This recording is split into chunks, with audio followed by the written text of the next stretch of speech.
तुम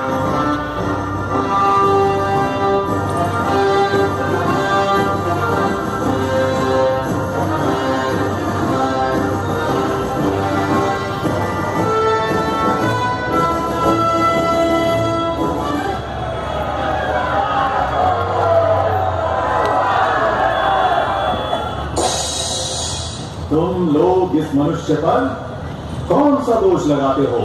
महामहिम राज्यपाल पिलातुस महोदय, ये मनुष्य नाज़रीन निवासी यीशु हमारी जनता में विद्रोह कहलाता है। क्या ये लोग जो कह रहे हैं सही है? इसके पास जवाब भी नहीं है। इसे प्राण दंड दीजिए। प्राण दंड? लेकिन प्राण दंड के लिए मैं इस मनुष्य में कोई भी दोष नहीं पाता। राज्यपाल महोदय, ये कैसर को कर देने से लोगों को मना करता है और अपने आप को राजा भी कहता है। क्या तुम यहूदियों के राजा हो? हाँ, हमारा नहीं है। तो फिर किसका है? मेरा राज्य इस संसार का नहीं है। यदि मेरा राज्य इस संसार का होता तो मेरे अनुयायी लड़ते और मैं यहूदियों के हवाले नहीं किया जाता। परंतु मेरा राज्य यहाँ का नहीं है। तो तू राजा है। आप सच ही कहते हैं, मैं राजा ही हूं। मैं इसीलिए जन्मा और इसीलिए संसार में आया हूं कि सत्य के विषय में साक्ष्य दें। जो सत्य के पक्ष में है वो मेरी वाणी सुनता है। यीशु ने कौन सा अपराध किया है? इसे पूछ दीजिए।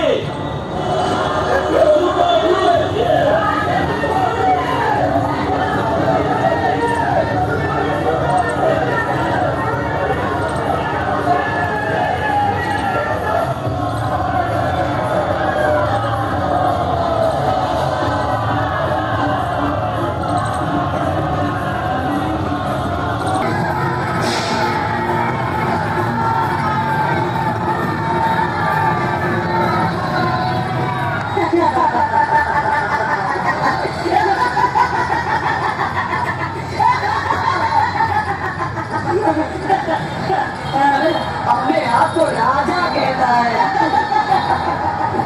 ये रहा राजा का शाही कपड़ा।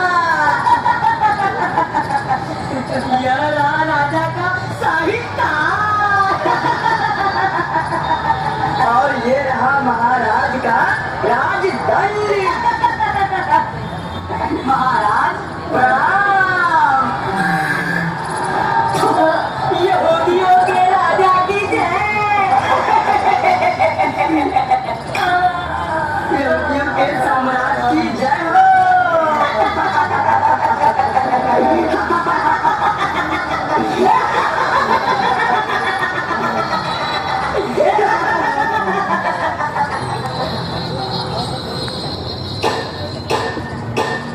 शांत हो जाइए, शांत हो जाइए। यीशु को क्रूस पर चढ़ाया जाए। मैं इस धर्मात्मा का दोषी नहीं हूँ, इसे तुम लोग जानो।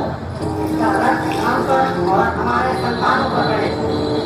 ये कैसी विडंबना है। जहाँ मनुष्य को ईश्वर से दंड मिलना चाहिए, वहाँ मनुष्य ईश्वर के पुत्र को दंड दे रहा है।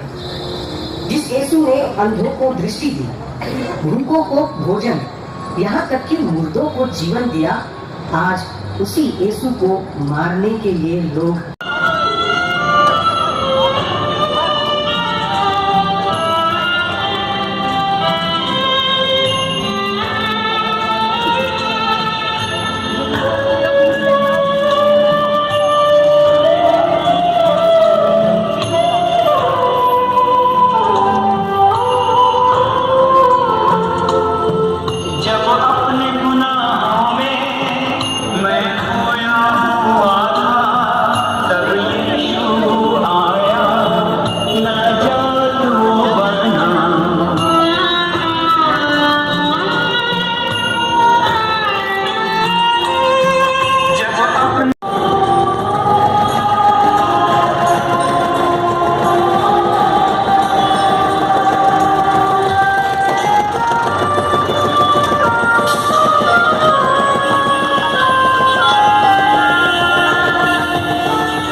थोड़ा सी साइड में आकर ले लो, फिर इधर आ जाएगा।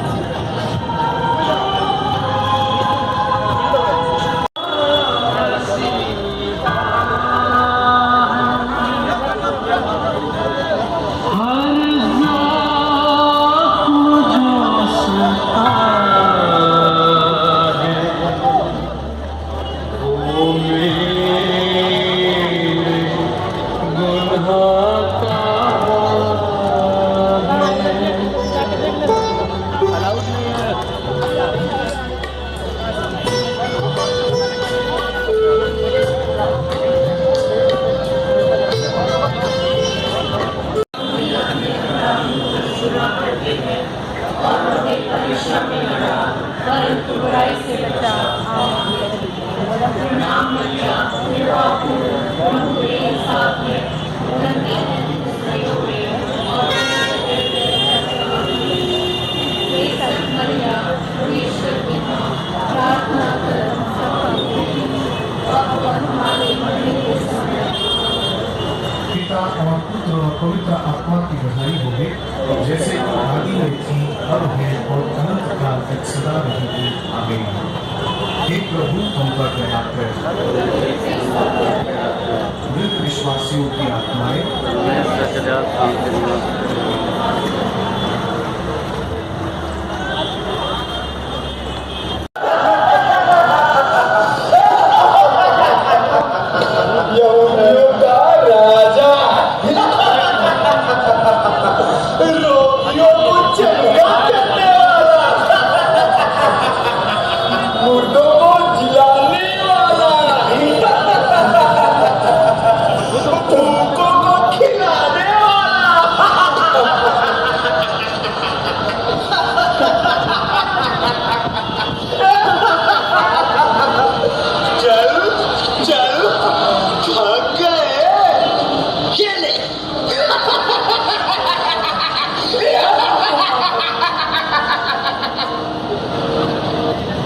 क्रूस के बोझ से दबकर यीशु का जमीन पर गिरना उनकी तीव्र पीड़ा का प्रमाण है। कोड़े लगने और कांटों के मुकुट से जकड़े जाने के कारण उनका बहुत खून बह चुका था। रोमी सैनिकों के उपहास और तिरस्कार के पात्र प्रभु यीशु भूखे प्यासे थे और पूरी रात सोए नहीं थे। ऐसी अवस्था में प्रभु का गिरना लाजमी था। अक्सर हम भी जीवन के परिस्थितियों से थककर ठोकर खाते और गिर जाते हैं। कई बार हम न चाहते हुए भी पाप में गिर जाते हैं, किंतु जिस प्रकार प्रभु गिरकर उठ खड़े होते हैं और अपनी नजर कलवारी पर टिकाते हैं, उसी प्रकार हम भी उठने का साहस करें और स्वर्ग की ओर अपनी नजर टिकाएं। प्रार्थना। हे प्रभु यीशु, अपने गिरने से तू हमारे साथ हमारे टूटेपन और हमारी कमजोरी में एक है। कितनी बार हम अपने बोझ के नीचे झुकते और लड़खड़ाते हैं, किंतु हमारी पीड़ा में तेरी आवाज हमें हौसला देती है।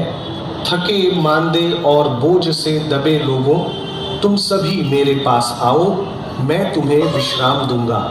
हे प्रभु, तू मेरी और इस पृथ्वी पर हर उस व्यक्ति की मदद कर जो तेरे वचन पर भरोसा रखता है। हमें कृपा दे हे प्रभु कि हम तेरे कोमल हृदय से बहने वाली शांति और आनंद को ही तलाश करें। तेरा जो स्वर्ग में है, तेरा नाम पवित्र किया जाए, तेरा राज्य आए, तेरी इच्छा जैसे स्वर्ग में है वैसे इस पृथ्वी पर भी हो। हमारा प्रतिदिन का आहार आज हमें दे और हमारे अपराध हमें क्षमा कर, जैसे हम भी अपने अपराधियों को क्षमा करते हैं, और हमें परीक्षा में न डाल, परंतु बुराई से बचा। आमीन। प्रणाम मरिया, कृपा पूर्ण, प्रभु तेरे साथ है, धन्य है तू स्त्रियों में और धन्य है तेरे गर्भ का फल यीशु। हे सत मरिया, परमेश्वर की मां, प्रार्थना कर हम पापियों के लिए, अब और हमारे मरने के समय। आमीन।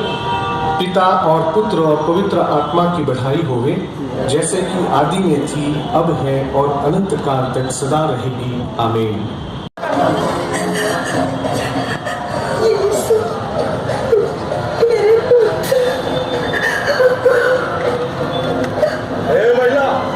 चल पीछे हट। हमें जाने दो, हमें प्रभु के पास जाने दो।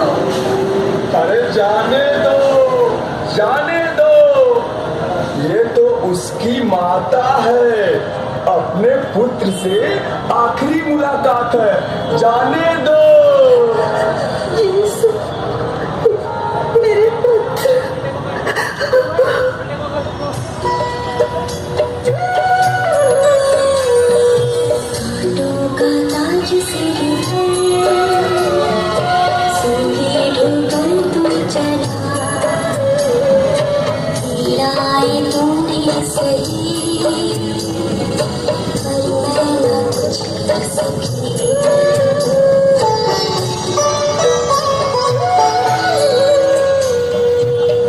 खबर सुनी जो तूने, मिलने तो दौड़ी मुझे,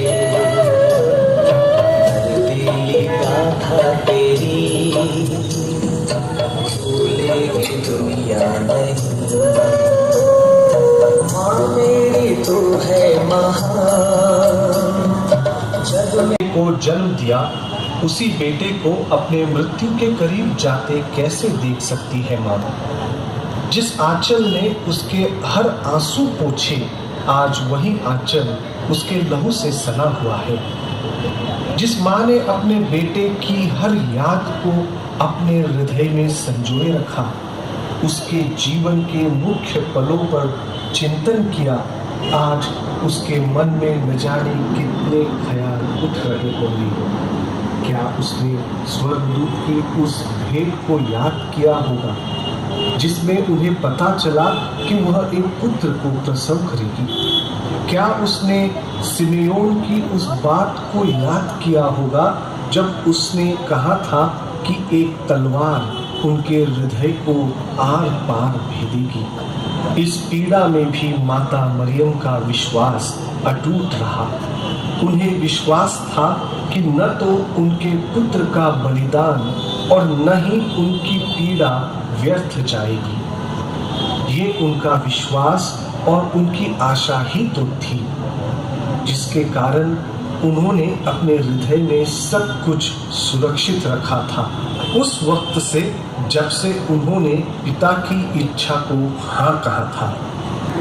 5वां स्थान, सिरिनी सिमोन से सहायता मांगी जाती है। हम तेरी आराधना करते हैं हे क्रिस्त, और तुझे धन्य कहते हैं क्योंकि तूने अपने पवित्र क्रूस के द्वारा इस दुनिया को बचाया है। अरे लगता है ये रास्ते में ही मर जाएगा। लेकिन इसे तो हम क्रूस पर ही मारना चाहते हैं। अरे वो देखो, हाँ, हम उस आदमी से इसका क्रूस धुआते हैं। तब तो ये रास्ते में नहीं मरेगा। क्या नाम है तुम्हारा? सिमोन। सिमोन, कहाँ के रहने वाले हो? जी सिरीन का। इधर आओ, इस व्यक्ति को क्रूस ढोने में मदद करो। जी जी जी।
ये कौन जा रहा, कौन जा रहा, ये कौन जा रहा कलवारे, ये कौन जा रहा कलवारे। भूख प्यास ठोकरों से थकता गया, पापों के बोझ से दबता गया। भूख प्यास ठोकरों से थकता गया, पापों के बोझ से दबता गया। दिल पे जख्मों का दर्द सहता चला, दिल पे जख्मों का दर्द सहता चला। जा रहा मेरा प्रभु गिरता रहा, जा रहा मेरा प्रभु गिरता रहा। कौन जा रहा, ये कौन जा रहा, ये कौन जा रहा कलवारे, ये कौन जा रहा कलवारे। कलवारी का रास्ता पथरीला और दुश्वार है। प्रभु येसु की दशा अत्यंत दर्दनाक और करुणाजनक हो चुकी है। कलवारी करीब होने के बावजूद येसु का शरीर इतना दुर्बल हो चुका है कि उनसे एक कदम और रखना भी असंभव लग रहा है। भूखे प्यासे शिथिल येसु तीसरी बार जमीन पर गिरते हैं। क्रूस के भार से सिर पे कांटे और गहरे धस जाते हैं। परंतु मैं मनुष्य नहीं, कीट हूं, मनुष्य द्वारा तिरस्कृत, लोगों द्वारा परित्यक्त। मुझे जो भी देखते हैं मेरा उपहास करते हैं। वे सिर हिलाते हुए मेरी हंसी उड़ाते हैं। उसने प्रभु पर भरोसा रखा, वही अब उसे बचाए। यह वही है जो उसे प्यार करता है, तो वह उसे छुड़ाए।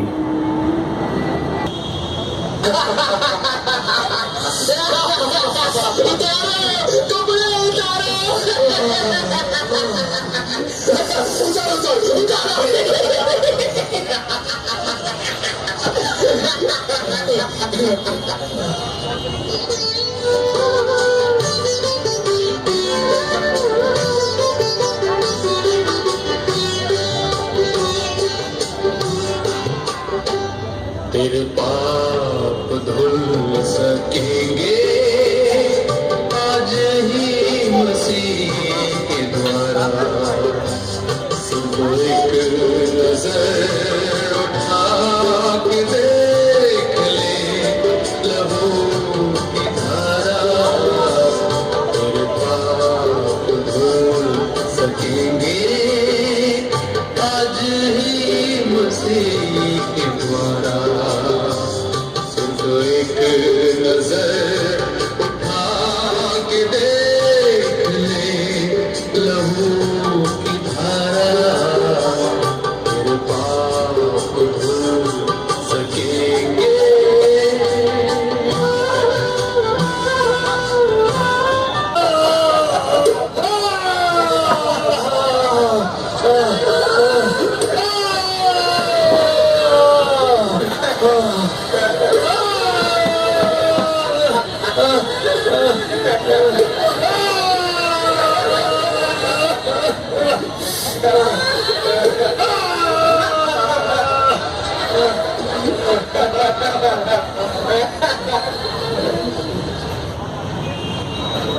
फारसियों ने इसका आविष्कार किया।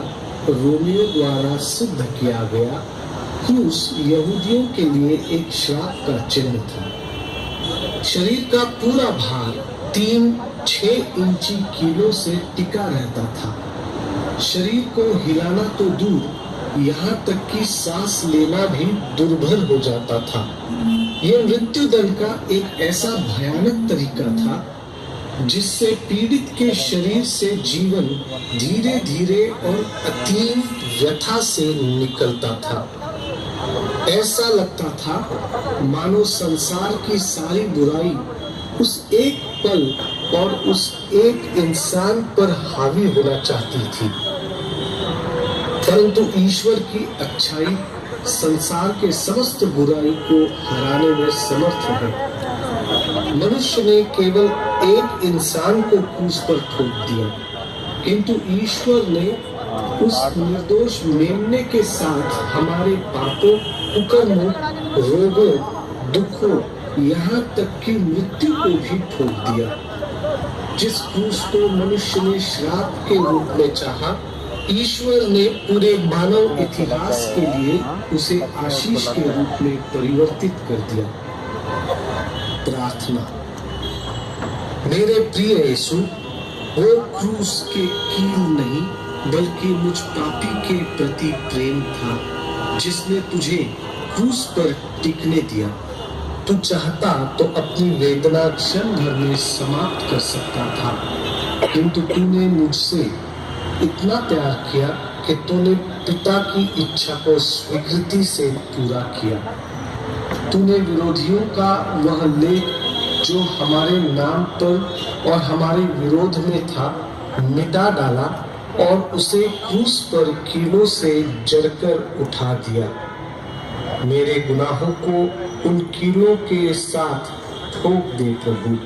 मेरी घृणा, मेरी ईर्ष्या, मेरा घमंड, स्वार्थ, आलस, लोभ और उन सभी आदतों से जिससे मैं जूझता हूँ, उन्हें क्रूस पर ठोक दे प्रभु और मुझे नव जीवन की ओर ले चल। पिता हमारे जो स्वर्ग में है, तेरा नाम पवित्र किया जावे, तेरा राज आवे, तेरी इच्छा जैसे स्वर्ग में है वैसे इस पृथ्वी पर भी हो। हमारा प्रतिदिन का आहार आज हमें दे और हमारे अपराध हमें क्षमा कर जैसे हमने अपने अपराधियों को क्षमा करते हैं, और हमें परीक्षा में न डाल परंतु बुराई से बचा। क्योंकि तूने अपने पवित्र क्रूस के द्वारा इस दुनिया को बचाया है। वे यीशु को ले गए और वह कलवारी पहाड़ पर अपना क्रूस ढोते हुए खोपड़ी की जगह नामक स्थान पहुंचे। इब्रानी में उसका नाम गोलगोथा है। वहां उन्होंने यीशु को और उनके साथ और दो व्यक्तियों को क्रूस पर चढ़ाया, एक को उनके दाएं और दूसरे को उनके बाएं। जनता खड़ी होकर यह सब देख रही थी। नेता यह कहते हुए उनका उपहास करते थे, इसने दूसरों को बचाया। यदि ये ईश्वर का मसीह और परम प्रिय है तो अपने आप को बचाए। सैनिकों ने भी उनका उपहास किया। वे कहने लगे, यदि तू यहूदियों का राजा है तो अपने आप को बचा। उधर से आने जाने वाले लोगों ने भी यीशु की निंदा की और सिर हिलाते हुए यह कहा, ऐ मंदिर ढाने वाले और 3 दिनों के अंदर उसे फिर से बनाने वाले, यदि तू ईश्वर का पुत्र है तो क्रूस से उतर। यीशु ने कहा, हे पिता, इन्हें क्षमा कर, क्योंकि ये नहीं जानते कि ये क्या कर रहे हैं। यीशु की माता, उनकी बहन क्लोपस की पत्नी मरियम और मरियम मगदलेना से कहा, ये तुम्हारी माता है। उस समय से उस शिष्य ने उसे अपने यहाँ आश्रय दिया। तब लगभग दोपहर हो रहा था। सूर्य के छिप जाने से तीसरे पहर तक सारे प्रदेश पर अंधेरा छाया रहा। लगभग तीसरे पहर यीशु ने ऊंचे स्वर से पुकारा, मेरे ईश्वर, मेरे ईश्वर, तूने मुझे क्यों त्याग दिया। यह सुनकर पास खड़े लोगों में से कुछ ने कहा, ये एलियस को बुला रहा है। उनमें से एक तुरंत दौड़कर पनसोखता ले आया और उसे खट्टी अंगूरी में डुबोकर और सरकंडे में लगाकर उसने यीशु के मुख से लगा दिया। यीशु ने खट्टी अंगूरी चख कर कहा, सब पूरा हो चुका है।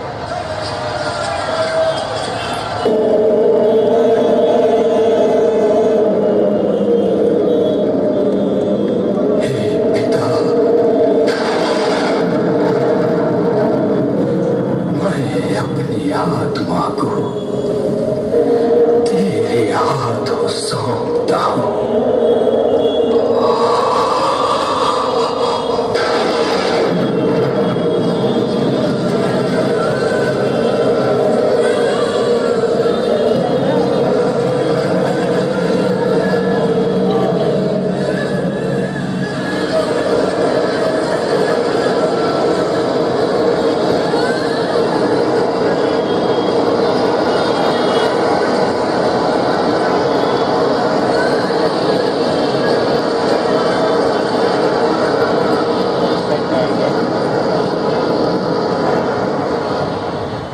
यहूदी यह नहीं चाहते थे कि शव विश्राम के दिन क्रूस पर रह जाए, क्योंकि उस दिन बड़ा त्योहार पड़ता था।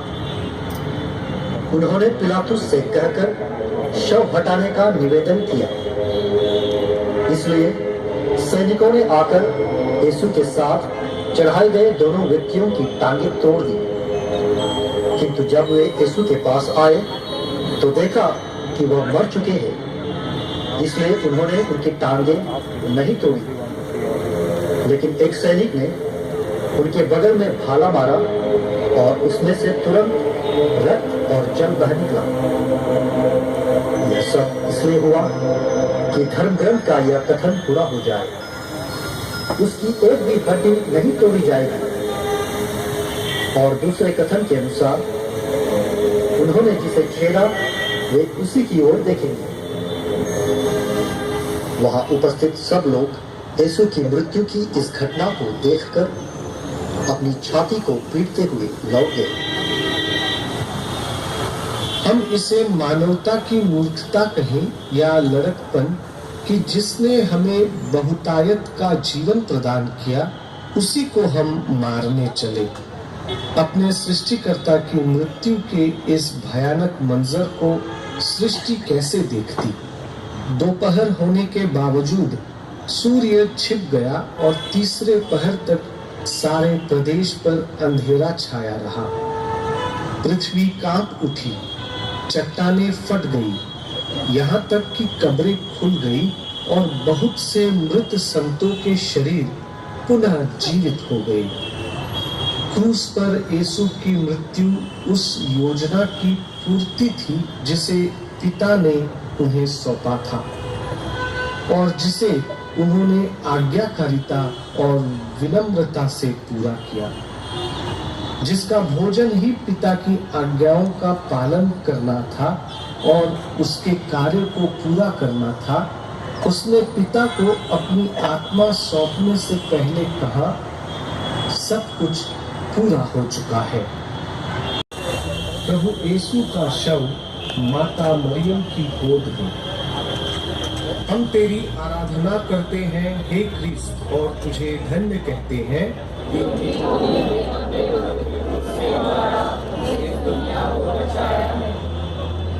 यीशु के गुप्त शिष्यों ने यीशु के शव को क्रूस पर से उतारकर उसे उनकी मां मरियम की गोद में रख दिया।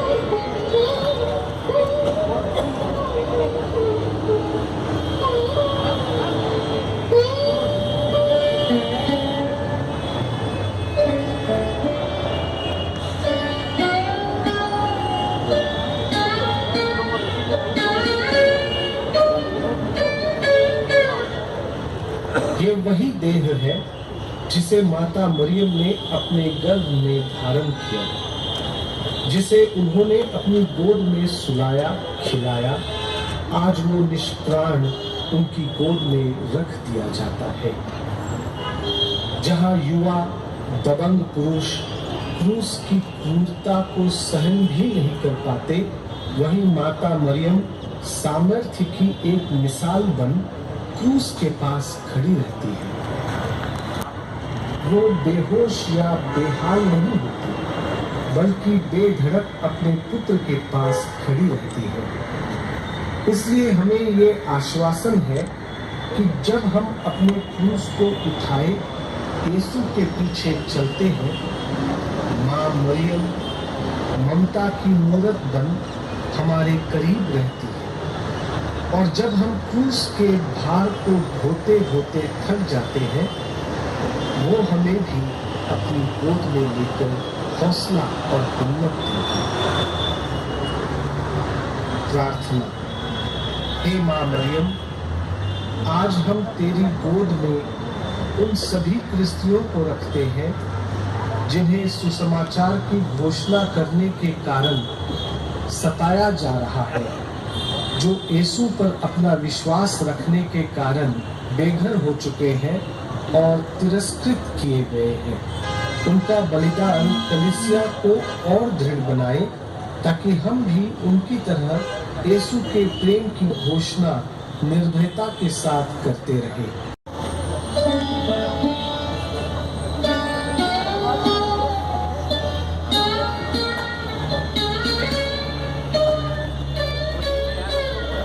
इसके बाद अरिमथिया के यूसुफ ने, जो यहूदियों के भय के कारण ईसा का गुप्त शिष्य था, यीशु का शव ले जाने की पिलातुस से अनुमति मांगी। पिलातुस ने अनुमति दे दी। अरिमथिया निवासी यूसुफ और यीशु का दूसरा गुप्त शिष्य धर्मगुरु निकोदेमुस ने मिलकर छाती के कफन में शव को लपेटकर एक ऐसी कब्र में रख दिया जो चट्टान में खुदी हुई थी और जिसमें कभी किसी को नहीं रखा गया था। उन्होंने कब्र के द्वार पर एक बड़ा पत्थर लुढ़का दिया। उस दिन शुक्रवार था और विश्राम का दिन आरंभ हो रहा था। कितना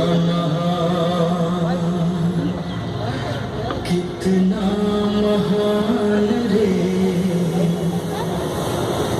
यीशु मसीह का ये बलिदान, कितना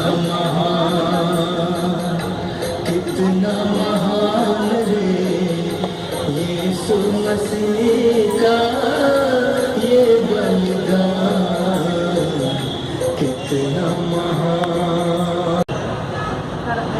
आइए प्रार्थना करें।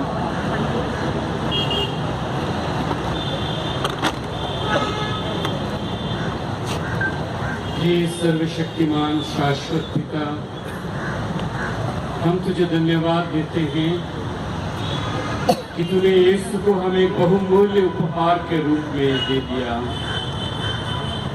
तेरी आज्ञा का पालन और तेरे प्रति अपार प्रेम एवं हम सब के प्रेम के कारण ही तेरे पुत्र हमारे प्रभु मुक्तिदाता ने हमें पाप और मृत्यु से बचाया।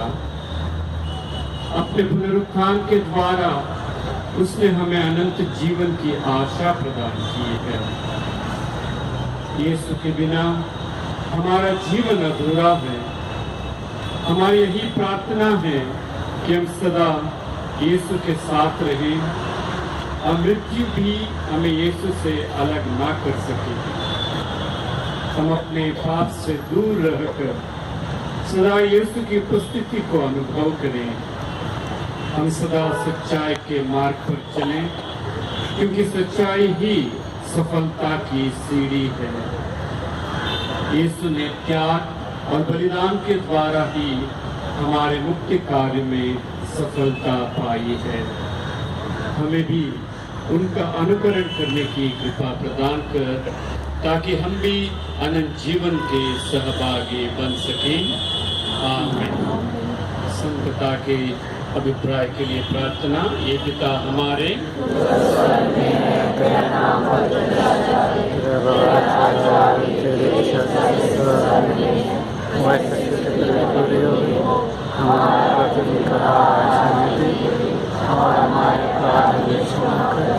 जैसे हमने अपने प्रार्थना को क्षमा करते हैं और हमें परीक्षा में डाला